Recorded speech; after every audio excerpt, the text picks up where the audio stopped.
The Forbideen Dance of Aje. It was during the festival of Orisha, when the skies blazed with the colors of the setting sun and the air was filled with the rhythmic beat of drums, that the tale began. The kingdom was alive with festivities as dancers adorned in vibrant regalia performed in honor of the gods.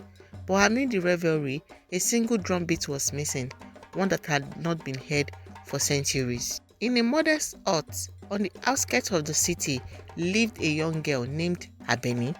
Abeni was no ordinary girl. She possessed an otherworldly grace and an innate talent for dance that could make even the most stoic observer weep. Despite her gift, she lived a quiet life, far from the grand celebrations of the festival. Her mother, an old healer, had warned her of the dangers lurking in the tales of the forbidden dance. "You must never seek it out, my child," her mother would say. "The dance of Aje is forbidden for a reason. It holds the power to bend reality, but at a terrible price." Abeni, however, was captivated by the mystery of the forbidden dance. Legend spoke of a rhythm that could summon the spirits of ancestors, alter destinies, and bring forth untold fortune. Despite her mother's warnings, Abeni's curiosity grew stronger each day. One evening, as the festival reached its peak, Abeni could no longer resist the pull of her curiosity.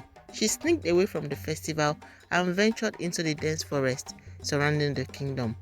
Guided by an invisible thread of destiny, she found herself at the entrance of an ancient overgrown temple, hidden from the eyes of the common folk. Inside the temple, she discovered a grand hall with walls adorned with intricate carvings of dancers and deities. At the center of the hall was a pedestal with a golden mask, a mask of Aje, the deity of wealth and power.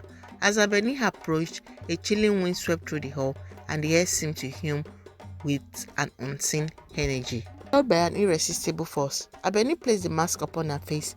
In that moment, the room filled with a haunting melody that seemed to emanate from the very stones of the temple. Her body moved instinctively, performing a dance that transcended time and space. The ground trembled as she danced, and the walls of the temple glowed with a supernatural light. But with each step, Abeni felt a growing heaviness in her heart, as if the very essence of the dance was consuming her spirit. The dance continued, weaving through her soul and the fabric of reality itself. Next morning, as the first light of dawn touched the land, Abeni awoke in her hut, the marks nowhere to be found. Her mother looked at her with a mixture of relief and fear. "You have danced the forbidden dance," her mother said gravely. "What have you brought upon us?" Abeni, still reeling from the experience, tried to reassure her mother, but soon discovered that her once ordinary life had changed in ways she could not yet comprehend. The festival's festivities had taken a dark turn, crops had withered, and a deep-seated malaise had taken over the kingdom. Whispers of a curse spread like wildfire. Determined to undo the damage, Abeni returned to the temple, seeking answers. There, she learned from ancient inscriptions that the forbidden dance, while powerful, required a balance, an offering of sacrifice to ensure its harmony with the natural world. Without this balance, the dance power could unleash chaos.